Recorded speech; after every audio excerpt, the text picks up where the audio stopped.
I am 47. And that's just one side of me. Have you ever been told you were not good enough? Have people ever looked at you and decided you had nothing special to offer? What if I told you that one woman proved the entire world wrong in just 3 minutes? She was 47 years old. She had never been kissed. She lived alone on government money. Everyone thought she was ordinary. Everyone thought she was broken. But when she opened her mouth to sing, the whole world stopped to listen. Her story is not just about singing. It is about never giving up, even when life keeps knocking you down. It is about finding your voice when everyone tells you to stay quiet. And if you stay with me until the end of this video, I will reveal the surprising thing she is doing today that nobody saw coming. Trust me, you will not want to miss it. This is a story that will make you believe in second chances.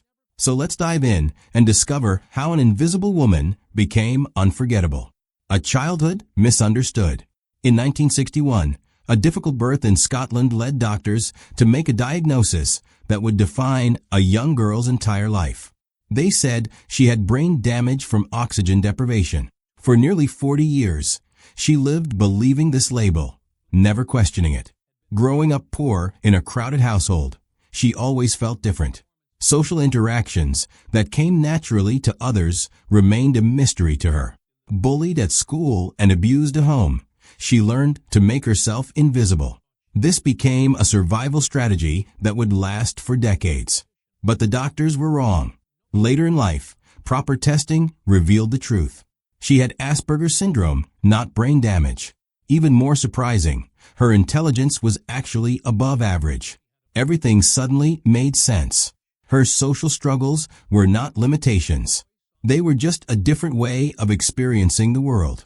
The revelation came too late to reclaim lost years, but it finally gave her understanding. Decades of sacrifice. As her siblings left home to build their own lives, she stayed behind. She became the caregiver for her aging parents. It was not really a choice. It was simply expected. Decades disappeared into routines of medications, meals, and endless caregiving. While her peers fell in love, raised families, and built careers, she remained frozen in place. No adventures, no romance, no freedom, just duty. Her dreams were buried beneath daily responsibilities, and the world grew smaller with each passing year. Music was her only refuge. She had a voice, a natural gift she nurtured privately. She sang when alone. She believed it might be her way out. So she recorded simple demos and sent them to music companies throughout the UK. Rejection letters arrived consistently. The industry had no interest in a middle-aged Scottish woman with no connections. Then her sister died. She was the one person who truly understood and encouraged her. The grief silenced her completely. She stopped recording. She stopped believing. Approaching 50 with nothing to show, the dream faded. When her mother passed away, the collapse was total. Depression took hold. Years blurred together in profound isolation. She existed without truly living. But before dying, her mother had made her promise one thing: to keep singing, to try one more time, one brave moment. At 47, unemployed and living on government assistance, she made an audacious decision. She would audition for a televised talent competition watched by millions. Walking on stage, she looked unremarkable. A plainly dressed middle-aged woman with nothing suggesting star quality.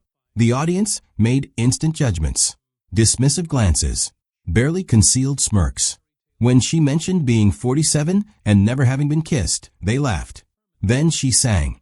Her voice emerged powerful and pure, carrying emotion that struck like lightning. The audience gasped. The judges' expressions shifted from skepticism to genuine amazement. This was not the voice they expected. She performed a musical theater classic. Every word was weighted with her unlived life. Every note carried decades of pain and hope. When she finished, the audience erupted in sustained standing ovation. The judges predicted greatness. Overnight, everything changed. The cost of fame. The audition video went viral within hours. Millions, then tens of millions watched. Suddenly, the invisible woman was everywhere.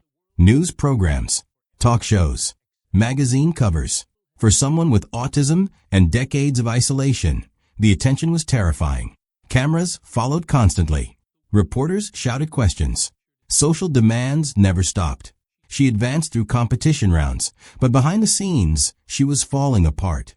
Sleep became impossible. Anxiety became constant. The finale arrived. She performed well, but placed second. For her, in her fragile state, it felt like failure. The emotional collapse came quickly. Within days, she was hospitalized. Her physical and mental health were in crisis. Many thought her story was over, rising again. But something unexpected happened during recovery. Messages from strangers worldwide reached her. People explained what her voice meant to them. They shared how her story gave them hope. She realized her voice mattered beyond entertainment. When she sang for all the overlooked, the dismissed, those told they were not good enough. Walking away meant abandoning them. So she continued. Despite medical advice to rest, she rejoined the tour. Night after night, audiences gave standing ovations before she sang a note. They were applauding her courage, her resilience, her refusal to quit. Record companies that once rejected her now competed for her signature. She signed and began recording professionally. Her debut album broke records. It became the fastest-selling album in British history. It topped charts worldwide. It went multi-platinum within months. Songs she had sung alone in her bedroom were now played globally. But success brought new challenges. Family conflicts erupted over money. Health problems developed. Diabetes required constant management. Yet she also found unexpected joy.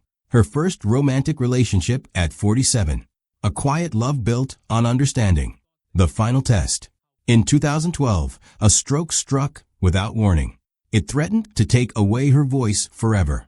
She collapsed and was rushed to the hospital. Recovery was slow and frightening. Her voice, when it returned, was weaker. It required careful rebuilding. Years passed out of public view. Many assumed she had retired. They thought the fairy tale had ended. But she was not finished. Slowly and carefully, she worked toward a return, testing her voice, building strength. In 2025, more than a decade after the stroke, she announced she was ready to perform again. When she finally walked back on stage, older and marked by hardship, the audience rose before she sang a single note. The applause proved that some voices, once heard, can never truly be silenced, no matter how hard the world tries to quiet them. If you found this story inspiring, like and subscribe for more uplifting stories about extraordinary people.